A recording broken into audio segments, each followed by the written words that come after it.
Monte Sinai, século XV a.C. Pelo livro do Êxodo da Bíblia, foi no alto desta montanha sagrada que Moisés se encontrou com Deus. Há uma lenda interessante que provém exatamente daqueles tempos. Então, quando Moisés subiu ao Monte Sinai para falar com Deus, uma nuvem desceu do céu e alguém disse que Moisés entrasse na nuvem para subir até Deus. Uma porta se abriu na nuvem e Moisés entrou. A porta se fechou e ele subiu. O Senhor desce do céu com fumaça, fogo, muito barulho, estremecendo tudo. Todas as religiões falam da mesma cena. Usam nomes diferentes e as versões mudam. Mas a história base é sempre igual. Alguém desce entre barulho, fumaça e fogo. Os humanos nunca entenderam o que era aquilo e sempre interpretaram mal. E acreditaram que era Deus, ou os deuses. É uma interpretação equivocada. Tenho certeza absoluta, não tenho dúvida de que fomos visitados por seres do espaço. Segundo teóricos dos antigos astronautas, esse tipo de relato aparece em todas as grandes religiões, inclusive no Islã, onde o anjo Gabriel, também chamado Jibril, foi intermediário entre o profeta Maomé e o deus muçulmano Alá. Jibril viria normalmente para dar sabedoria a Maomé, dentro da caverna onde ele morava, mas em 2 ocasiões, Maomé não se encontrou com Jibril na caverna em pessoa. Maomé saiu da caverna e quando saiu, uma coisa absolutamente fantástica apareceu. O que Maomé viu quando saiu da caverna? Os registros dizem que Maomé viu um objeto de brilho maravilhoso na frente dele. Dizem que tinha 600 asas e que queimava como se estivesse em chamas. Em que nossos conhecimentos atuais podem contribuir para entender essa visão? É óbvio. Uma nave pairava ali, na frente dele, emitindo uma luz branca e brilhante que ele interpretou como fogo. E, quando ele viu esse maravilhoso objeto brilhante, a mesma sabedoria que recebia de Jibril foi passada a ele. Apesar dele não ver ninguém, ele só viu o objeto.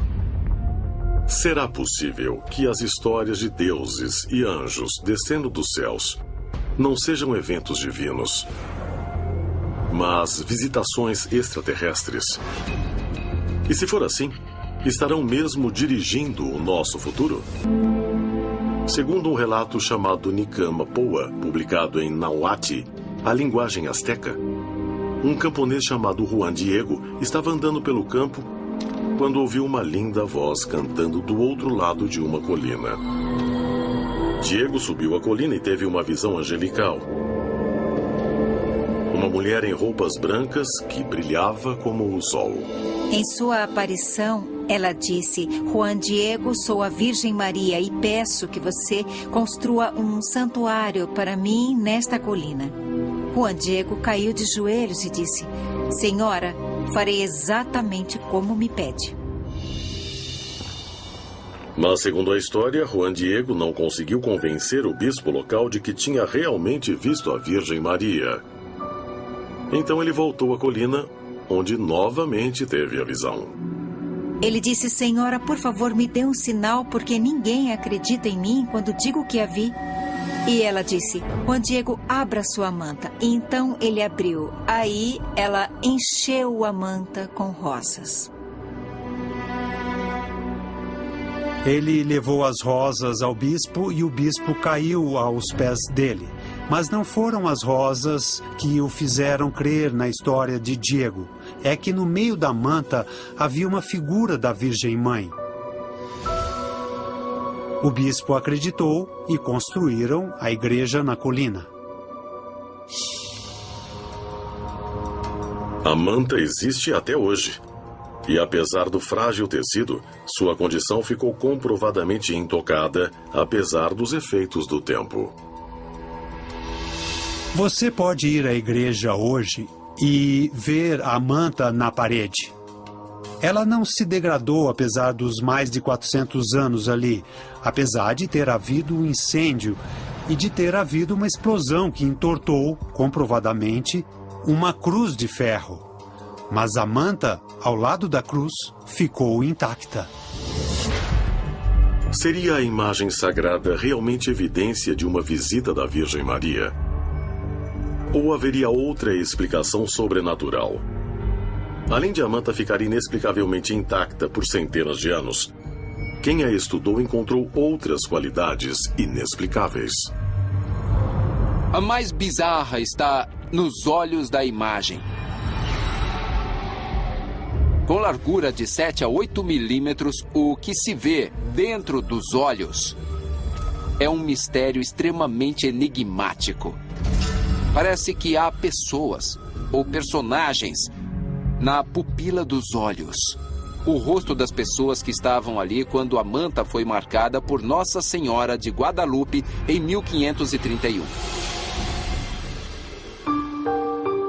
Mas se Nossa Senhora de Guadalupe realmente tiver origem extraterrestre, ela veio de um reino celeste ou de outro lugar? Não só os teóricos dos antigos astronautas creem que a visão de Juan Diego foi um encontro extraterrestre, mas até membros da igreja dizem que houve algo mais do que uma experiência religiosa. Nossa Senhora de Guadalupe é decididamente uma visitante celeste. Mas, em minha opinião, o que essa história diz discorda totalmente do que diz a Bíblia. De fato, ela disse que protegeria quem a venerasse naquela igreja.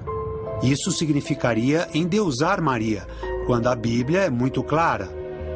Só Deus pode proteger a quem o serve. Então, qualquer ser extraterrestre que peça veneração ou respeito não pode ser um anjo de Deus. Juan Diego pode ter testemunhado não só uma aparição, mas de fato viu um extraterrestre vivo, que veio por algum tipo de tecnologia avançada e cuja missão era incutir fé espiritual e anseio pelo divino.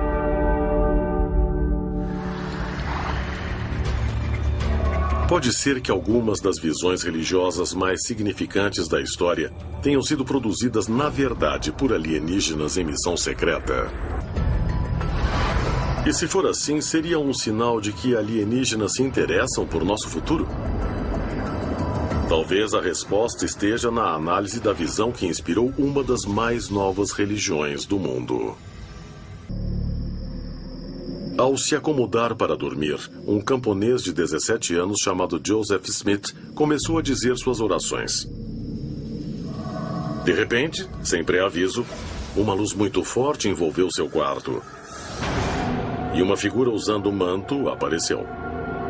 Pelo relato de Smith, não só sua roupa era extremamente alva, como toda a sua pessoa era gloriosa, indescritível. Falando do centro da luz, o anjo, cujo nome era Moroni, mandou Smith procurar vários textos sagrados escondidos em uma árvore.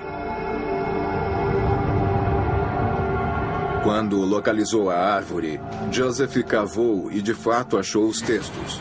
Mas eles estavam numa linguagem que ele não entendia.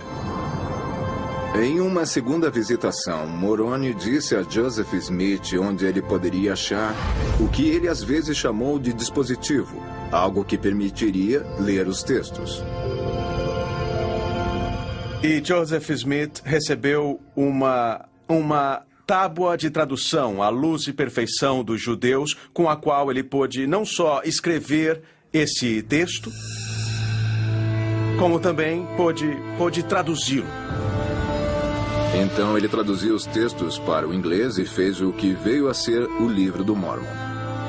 E o livro descreve, entre outras coisas, que depois que Jesus subiu ao céu, ele veio para a América e pregou aos povos indígenas daqui para convertê-los à sua filosofia de vida. O livro descreve também que, a certa altura, os textos que formaram o Livro do Mórmon foram postos aqui para que Joseph Smith encontrasse.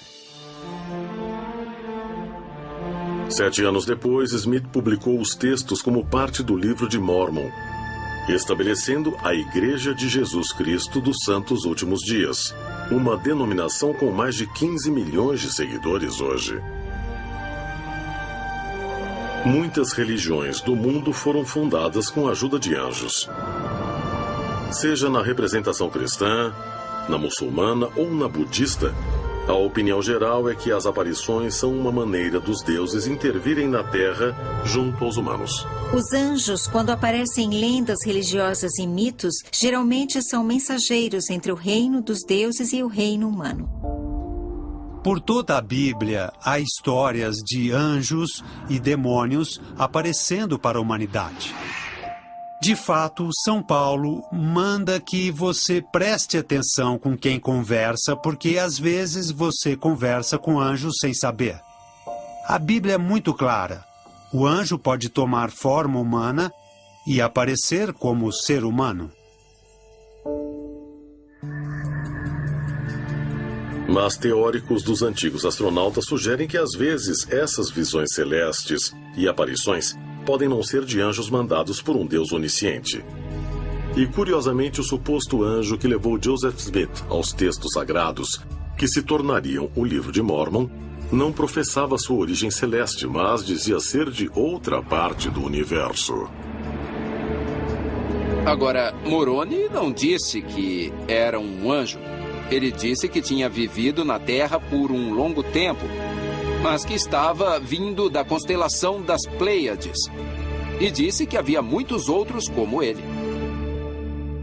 Quando olhamos para o histórico do Livro do Mormon, vemos interessantes paralelos com o que pode ser um conto extraterrestre. O anjo Moroni, que apareceu a Joseph Smith, parece que foi mais do que o acaso. É bem possível que Joseph Smith tenha interagido com um tipo de extraterrestre. Os extraterrestres podem ter dado suas mensagens aos líderes do mundo e a profetas, videntes e místicos para nos informar de que nós somos produto de um cruzamento de uma linhagem extraterrestre e que estamos em contato constante com seres não nascidos na Terra. E nós perdemos contato com essa história só porque nos recusamos a crer na verdade que está registrada nos livros de história e a ver o que está na nossa cara, mesmo depois dos encontros mais recentes da história moderna. Mas se um ser extraterrestre inspirou Joseph Smith a fundar a Igreja Mormon, foi para quê? O encontro de Joseph Smith acabou levando os Mormons a migrarem para o oeste e estabeleceram uma nova terra prometida em Utah, o que levou muitos a especular que alienígenas, mais uma vez, estavam dirigindo o curso da humanidade. Moroni disse a Joseph Smith que ele seria o profeta e que levaria seu povo até Nova Jerusalém. O mormonismo é um outro exemplo potencial da influência extraterrestre dirigindo o curso da humanidade e influenciando os resultados de eventos históricos aqui na Terra. Será que Joseph Smith, o fundador da religião Mormon, foi guiado por um ser extraterrestre? E se for assim, terá sido esse encontro alienígena outra tentativa de nos levar a uma era mais iluminada? É possível que os extraterrestres não queiram interferir diretamente em nossa sociedade, mas queiram nos conduzir dos bastidores. E mesmo que tenham de nos empurrar para certas direções, devemos sentir que nós mesmos estamos fazendo as coisas, mesmo que esteja havendo condução extraterrestre. Eles continuam se comunicando com humanos através de sonhos ou visões ou outros meios de comunicação indireta, para nos orientar, mas para dar esta orientação sem interferir materialmente. Será possível que tenham se retirado de nossa realidade porque devemos nos modernizar? Pode ser que o propósito seja nos dar a oportunidade de segui-los, sem sermos forçados. Porque se fôssemos forçados, simplesmente os veneraríamos como deuses e não aprenderíamos nada. Mas fazendo tudo nós mesmos, fazemos nosso caminho. De fato, fazemos nossa experiência ascensional e nos tornamos mais como eles no processo. Será que a vida na Terra vem sendo influenciada por encontros alienígenas há milhares de anos? Será que as visões divinas, os sonhos proféticos e as aparições de OVNIs são sinais de que somos manipulados por uma raça mais avançada?